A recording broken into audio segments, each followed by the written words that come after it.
Live from downtown Detroit, Local 4 News at 6 starts now. The candidate for Marysville City Council, whose racist comments garnered national attention, leaves the campaign. We'll have why she made that decision. Plus, all eyes to the skies and 4 Live radar as Ben tracks the wet weather moving through. A look at when things will dry out. But first, irreparable damage after an 11-year-old is violently attacked by another student. He could have almost killed my son. A look at the serious legal and medical ramifications that may change the lives of both boys involved. And it tops Local 4 News tonight at 6. Roseville police confirm they are investigating the student-on-student attack that happened on school grounds 1 week before the actual start of school. The attack happened during a Roseville Middle School event. Paula Tutman has exclusive details on what is being reported to the school administration as well as police. So it's important to say this is going to be a juvenile case, and that means information can be very difficult to come by. But this is what I can confirm. Roseville police say that this is a case they are investigating, and they expect to send paperwork to a prosecutor. It's also possible that this could be a criminal case. Last Thursday, students gathered at Roseville Middle School for orientation. This is the first year that they separated the parents from the children. Stella says her 11-year-old son was in a classroom with other incoming middle schoolers. Her son says the only supervision in that classroom, 8th grade student team leaders. Her son, whose name we are not disclosing to protect his identity, says he was attacked by one of those team leaders. He told me that he was going to beat the F out of me. And then he slapped me in my ear, and I couldn't hear no more. It felt like he punched me in my ear. The 14-year-old accused of that attack then allegedly offered some bubble gum in exchange for silence. You okay? Stella realized her son was injured immediately and took him to the hospital. The diagnosis hard to pronounce but easy to understand: a ruptured eardrum. The doctor told me that he could have almost killed my son. He ruptured his eardrum, that he cannot tell me that my son will be able to hear again. Because this is a juvenile case and information is so hard to come by, Stella doesn't know if the student who attacked her son has been expelled or if he's in a position to injure her child further. And so 1 week before the start of school, she has no idea if school, that school, is even an option. I'm very concerned about sending him to school because I don't trust them. There was no adults there watching those children. How could kids watch kids? I did call the Roseville Community School Superintendent's office today just to get some sort of accountability, to find out whether or not this child has been expelled, if it's even safe for this young man to even return to school. I can say at the time we filed this report, we still had not heard back from the superintendent. Paula Tutman, Local 4. All right, Paula. Well, a man remains on the run after a dangerous clash with police in Harrison Township. Police say Clint Washington Jr. got away while they were trying to execute a search warrant this morning. They say he first tried to hit police cruisers with his car and then tried to run officers over as well. Police then shot at Washington, but Washington managed to escape. They are looking for him at this hour. If you know anything about his whereabouts, you're asked to call police right away. Let's turn our attention now to the weather, because as you can see, 4 Live radar starting to line up. We've got a light up. We've got wet weather moving through. Definitely do. Ben is here with a look at when things might be drying out for us. Ben. Yeah, Karen and Devin, usually when we're talking to you about rain at this time, we say, hey, just wait till after sunset, everything will calm down. This is not going to be one of those cases. We're going to be seeing these scattered showers pretty much off and on through tonight and through a good chunk of tomorrow as well. And just about everybody's getting wet right now. We've got a pretty good steady feed of moisture from the south. You could probably feel that humidity already going up. So we're going to continue to watch the mugginess increase as the showers move in as well. That will provide some instability. So these showers may get a little bit heavier before they actually calm down a little bit going into tomorrow. So temperatures tonight, pretty consistently in the low to mid 70s. We'll be seeing right around 70 at midnight, but again, the humidity increases and we won't see numbers fall much further. Coming up, we'll talk about your holiday weekend and a very slow tropical season starting to get busy, especially for folks in South Florida. We'll talk more about Tropical Storm Dorian in just a minute. Devin? Testimony today from a woman who was carjacked, kidnapped, and attacked this past June in Taylor. All began outside a store where she was parked. It ended with her passenger, with her when her attacker choked her with a phone charger cord. Jermont Terry live with what the victim said on the stand and what the judge decided. Jermont?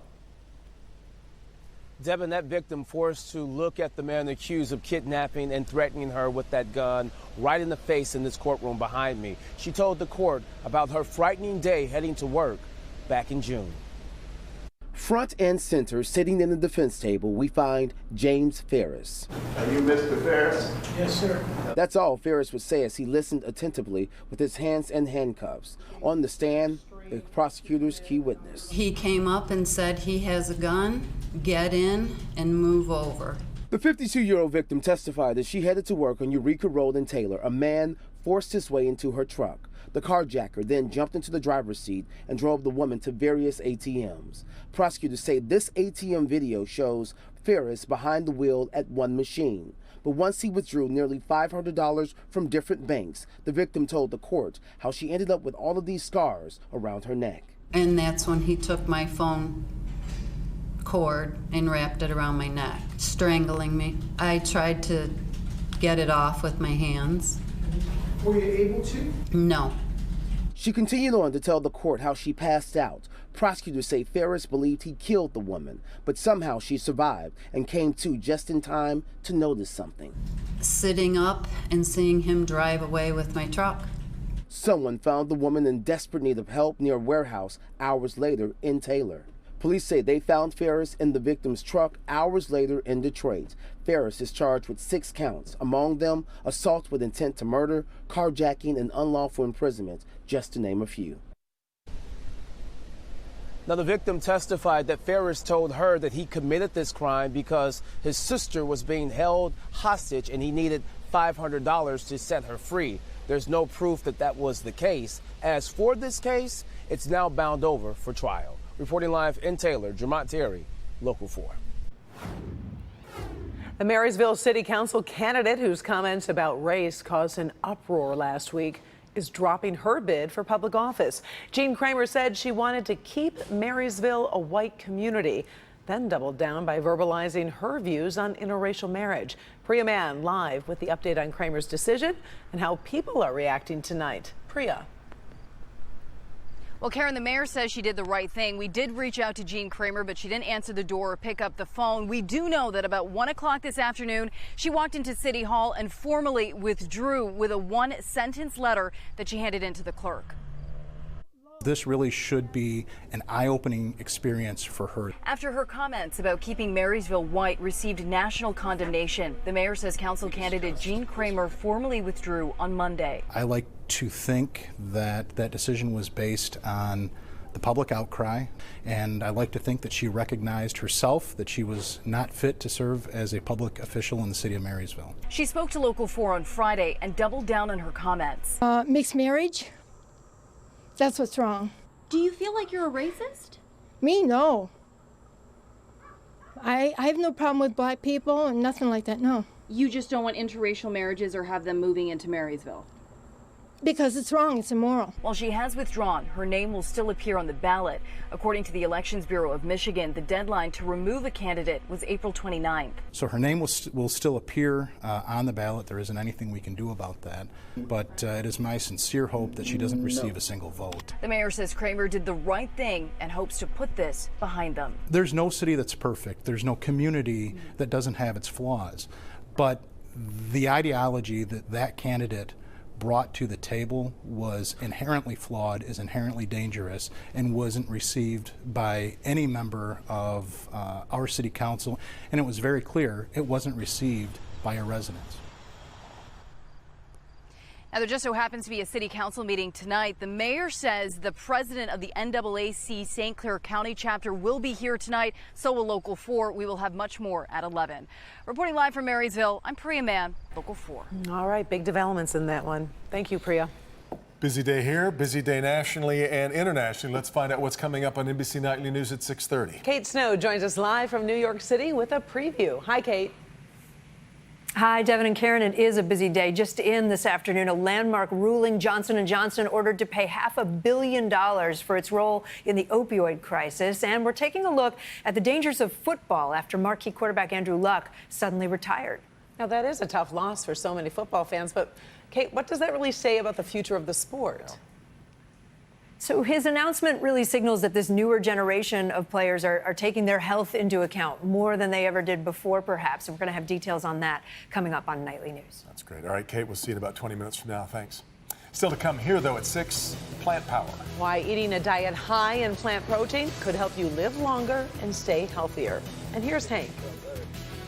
Karen, Devin, grilling danger. What you need to know about the brush that you use on your grill and why it could create big problems. What you need to know, important information in my Help Me Hank report.